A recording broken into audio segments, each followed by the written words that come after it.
जय हिंद दोस्तों, स्वागत है आप सभी का हमारे YouTube परिवार में। आज है 15 जुलाई। आज 15 जुलाई 2020 के जितने भी करंट अफेयर्स के क्वेश्चन हैं हम उन सभी को कवर अप करेंगे। तो शुरुआत करते हैं पहले प्रश्न से।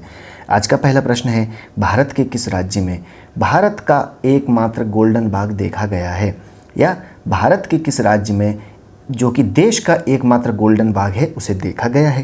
तो इस क्वेश्चन का सही आंसर है असम। असम में कौन सा राष्ट्रीय उद्यान है? तो आपको यह भी याद रखना है काजीरंगा नेशनल पार्क। कौन सा है? काजीरंगा नेशनल पार्क, जो कि असम में है। यहाँ पर इस बाघ को देखा गया है और दुर्लभ बाघ की तस्वीर मयूरेश हेंड्रे द्वारा ली गई थी। किसके द्वारा ली गई हैं? तो आपको थोड़ा सा याद रखना होगा, मयूरेश हेंड्रे के द्वारा। और भारतीय वन सेवा के अधिकारी परवीन कासवान द्वारा इस जानकारी को साझा भी किया गया है। इनके अनुसार यह 21वीं सदी में गोल्डन टाइगर या गोल्डन टेबी टाइगर का एकमात्र ही दस्तावेज है। इस टाइगर का जन्म एक सुनहरा जीन के कारण सुनहरा हो सकता है, ऐसा बताया गया है, जो इनब्रीडिंग के कारण होता है। तो यह थी इसके बारे में। हम असम से जुड़ी और भी फैक्ट्स को कवर करना चाहें तो असम की राजधानी दिसपुर है। और असम का सबसे बड़ा शहर कौन सा है? तो आपको याद रखना है गुवाहाटी। यहाँ की भाषा कौन सी है? असमिया है। और असम का गठन कब हुआ था? तो असम का गठन हुआ था 26 जनवरी 1960 में। कब हुआ था? 26 जनवरी 1960 में। इसके अलावा यहाँ के मुख्यमंत्री सर्बानंद सोनोवाल हैं और यहाँ के राज्यपाल कौन है? जगदीश मुखी। वैसे तो हम सभी जानते हैं असम जो है वह उत्तर पूर्वी भारत का एक राज्य 7 सिस्टर में से एक भी जिसे कहा जाता है। और यहाँ पर मुख्य रूप से जो प्रमुख पर्यटक स्थल के रूप में बात करें तो कामाख्या मंदिर, जो कि नीलांचल गुवाहाटी में आता है।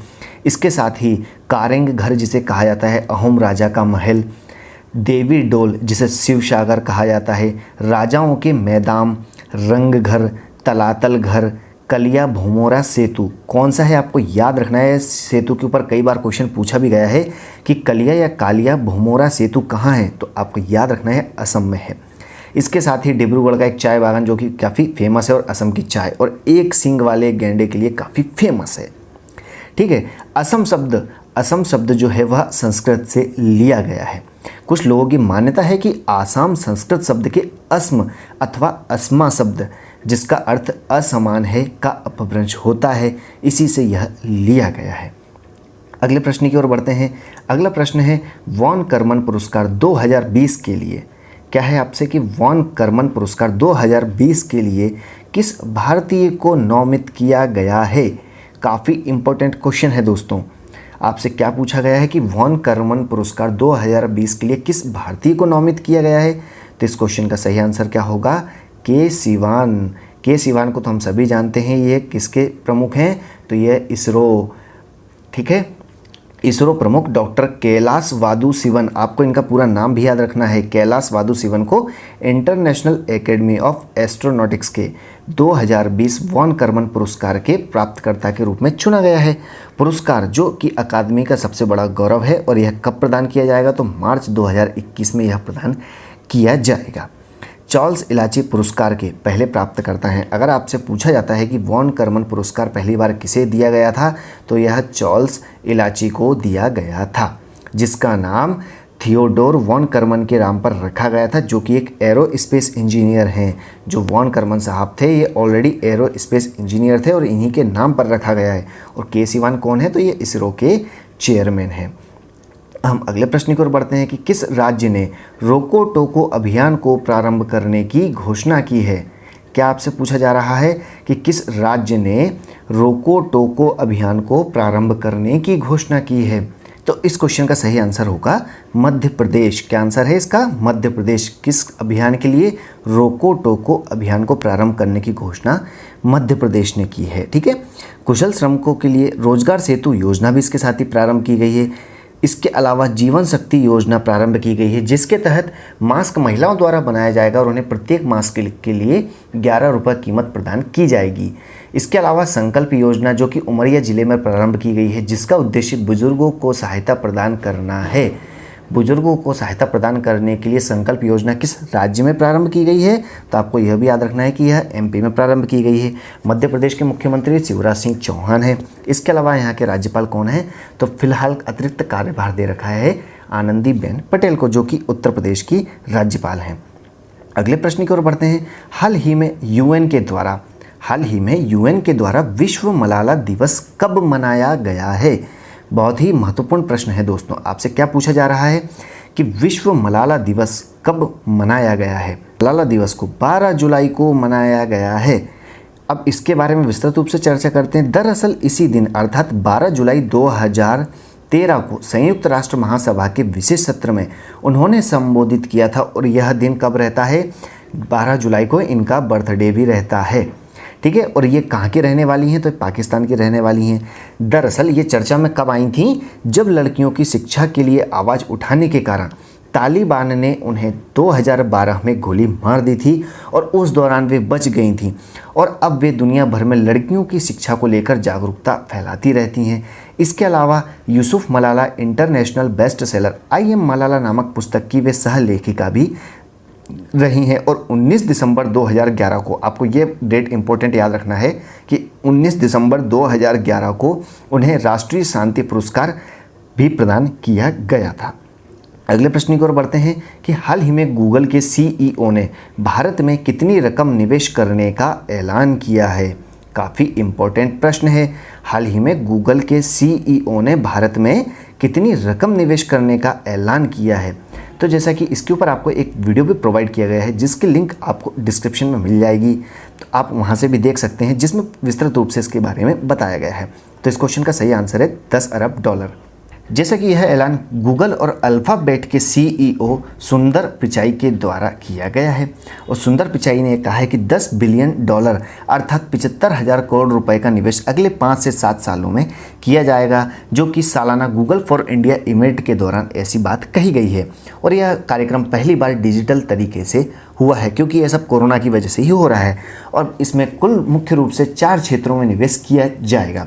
कौन कौन से हैं? तो जैसे कि भारतीय लोगों में पहुंच बनाने के लिए हिंदी, पंजाबी या तमिल या जो कोई भी क्षेत्रीय भाषा है उसमें उपलब्ध करवाया जाना, नए प्रोडक्ट बनाने और सर्विस को प्रारंभ करने के लिए बिजनेस को डिजिटली सहयोग देने के लिए, जो कि मोदी जी भी इस चीज़ को बढ़ावा दे रहे हैं क्योंकि इंडिया में डिजिटल ट्रांसफॉर्मेशन की ओर कदम भी बढ़ रहे हैं। इसके साथ ही हेल्थ, एजुकेशन, एग्रीकल्चर जैसे कई क्षेत्रों को विकसित करना, तकनीकी और आर्टिफिशियल इंटेलिजेंसों को विकसित भी करना इसके द्वारा बताया गया है। इसके साथ ही प्रधानमंत्री ने एक बहुत ही मुख्य बात कही है कि हमने डेटा सुरक्षा और साइबर सुरक्षा की महत्ता के बारे में भी सुंदर पिचाई साहब से बातचीत की है। अगला प्रश्न है, सुप्रीम कोर्ट ने पद्मनाभ स्वामी मंदिर के मुख्य प्रबंध कमेटी में त्रावणकोर के राज परिवार की भूमिका को बनाए रखने के लिए आदेश जो दिया है, तो आपको यहाँ पर 2-3 क्वेश्चन अलग अलग बन सकते हैं। आपसे क्या पूछा जा रहा है कि पद्मनाभ स्वामी मंदिर जो है यह कहाँ पर है, इसके अलावा इसकी देख रेख की जो है वह किस परिवार को भूमिका दी गई है? तो त्रावणकोर के राज परिवार को दी गई है। अब आपसे पूछा जा रहा है कि यह मंदिर किस राज्य में स्थित है, तो इसका सही आंसर है केरल। जैसा कि जस्टिस यू ललित और जस्टिस इंदु मल्होत्रा की बेंच ने यह फैसला 13 जुलाई को सुनाया है और यह मंदिर कहाँ पर है? तो केरल के तिरुवनंतपुरम जिले में स्थित है। तो जब से सुप्रीम कोर्ट का फैसला आया है तब से मंदिर के प्रबंधन के लिए बनने वाली मुख्य कमेटी में पूर्ववर्ती राज परिवार की मुख्य भूमिका रहेगी। इसके साथ ही जब तक मुख्य कमेटी का गठन नहीं हो जाता है तब तक तिरुवनंतपुरम के जिला जज की अध्यक्षता वाली मंदिर जो समिति है वही मंदिर की व्यवस्था की देखरेख करेगी।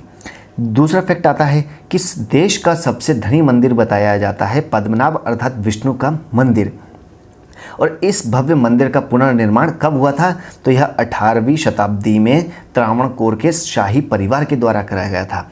इसी शाही परिवार ने 1947 में भारतीय संघ में विलय से पहले दक्षिणी केरल और उससे लगे तमिलनाडु के कुछ भागों पर शासन भी किया था और स्वतंत्रता के बाद भी मंदिर का संचालन पूर्ववर्ती राज परिवार ही नियंत्रित करता रहा, जिसके कुल देवता भगवान पद्मनाभ हैं।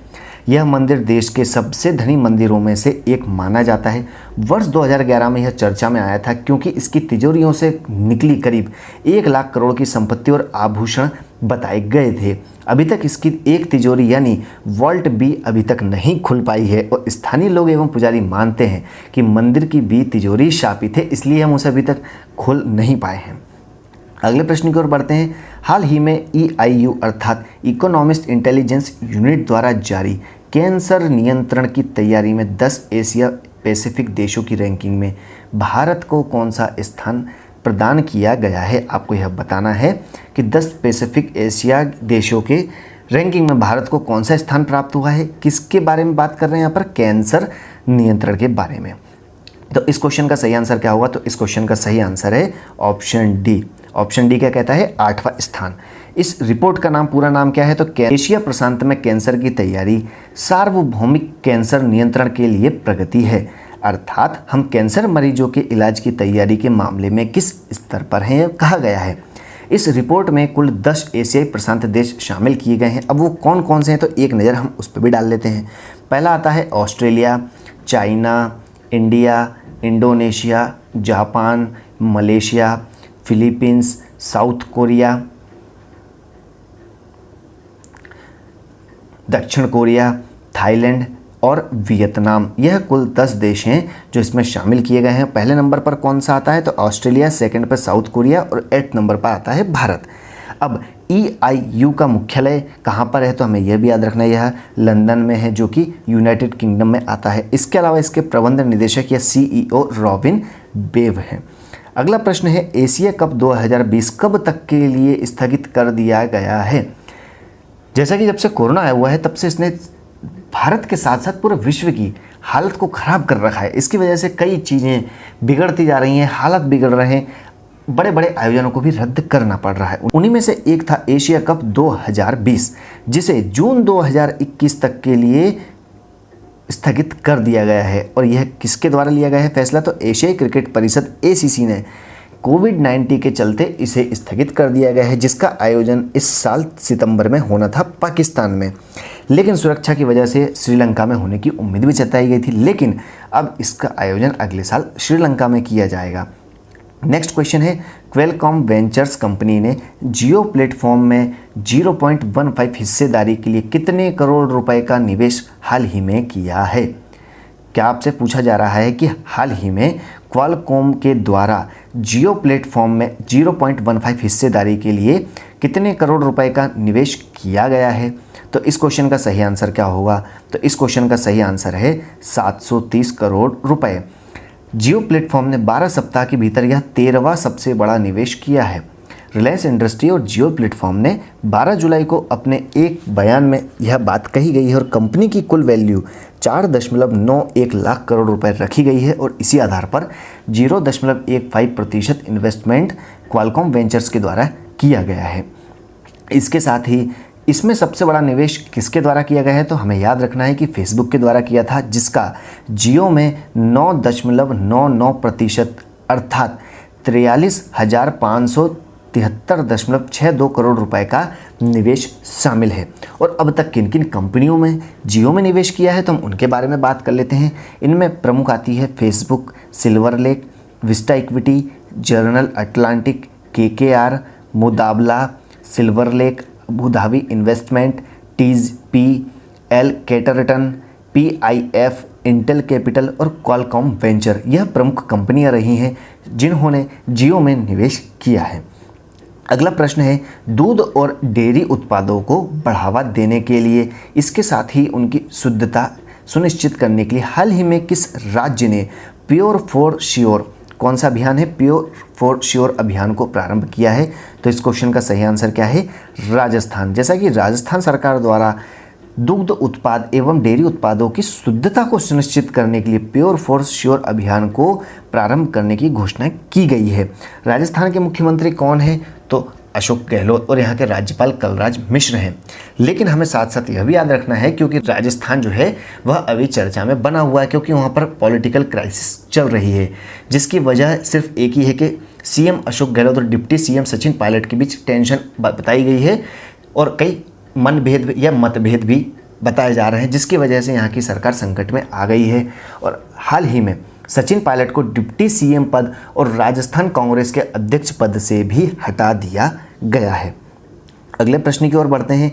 अगला प्रश्न है कि किस एविएशन कंपनी ने इंडियन एयरफोर्स को अपाचे और चिनूक, आपको 2 वर्ड बहुत ही इंपॉर्टेंट है यहाँ पर, कि किस एविएशन कंपनी ने इंडियन एयरफोर्स को अपाचे और चिनूक मिलिट्री हेलीकॉप्टरों की डिलीवरी को पूर्ण किया है? तो इस क्वेश्चन का सही आंसर होगा बोइंग। अमेरिकी एविएशन कंपनी है कौन सी जिसके बारे में हम बात कर रहे हैं? बोइंग। बोइंग कौन है? अमेरिकन कंपनी है। अमेरिकन एविएशन कंपनी के साथ भारत ने सितंबर 2015 में कुल 22 अपाचे हेलीकॉप्टर 15 चिनूक हेलीकॉप्टरों के लिए सौदा किया था और 5 चिनूक की आखिरी खेप मार्च 2020 में और 5 अपाचे जून 2020 में हिंडन एयरफोर्स स्टेशन पर पहुंचाई गई थी। भारत ने अपाचे का सबसे एडवांस वेरिएंट AH-64E को खरीदा है और यह अपाचे में latest communication system, navigation, sensor और वीपन सिस्टम से लैस है। इसमें ऐसा सिस्टम लगा हुआ है, ऐसा बताया गया है कि जिसके जरिए दिन रात और सभी तरह के मौसम में टारगेट के बारे में सही जानकारी बताता है और उन्हें साधा भी जा सकता है। इंडियन एयरफोर्स ने चिनूक का लेटेस्ट वर्जन CH-47F भी खरीदा है और बोइंग ने अपने बयान में कहा है कि चिनूक 50 सालों में दुनिया का सबसे भरोसेमंद हैवी लिफ्ट हेलीकॉप्टर है जो कि गर्म जलवायु, ऊंचाई और तेज़ हवाओं में भी आसानी से उड़ सकता है। इसके अलावा इसका जो एरो स्ट्रक्चर है भारत में ही बनता है। भारत में कहाँ पर बनता है तो हैदराबाद में बोइंग कंपनी टाटा के साथ ज्वाइंट वेंचर जिसका नाम है Tata Boeing aerospace limited TBAL के जरिए अपाचे के एरो स्ट्रक्चर कहाँ बनाती है, हैदराबाद, इंडिया में बनाती है। और मौजूदा समय में बोइंग भारत में मेक इन इंडिया और स्किल इंडिया मुहिम के तहत 200 से अधिक पार्टनरों के साथ मिलकर कार्य कर रही है। इसके अलावा बोइंग का मुख्यालय कहाँ है तो इसका मुख्यालय शिकागो USA में है। इसकी स्थापना कब हुई थी तो 15 जुलाई 1916 में की गई थी और इसके वर्तमान चेयरमैन और CEO कौन है तो डेविड एल इसके वर्तमान CEO हैं। तो यह था आज दिनांक 15 जुलाई 2020 का बहुत ही महत्वपूर्ण करंट अफेयर्स का सेशन जिसमें हमने सभी क्वेश्चनों को कवर अप किया। आई होप कि आपके सारे डाउट क्लियर हो गए होंगे। तो अगर आपको यह वीडियो पसंद आया तो वीडियो को लाइक एंड शेयर करना ना भूलें। Thanks for watching. जय हिंद।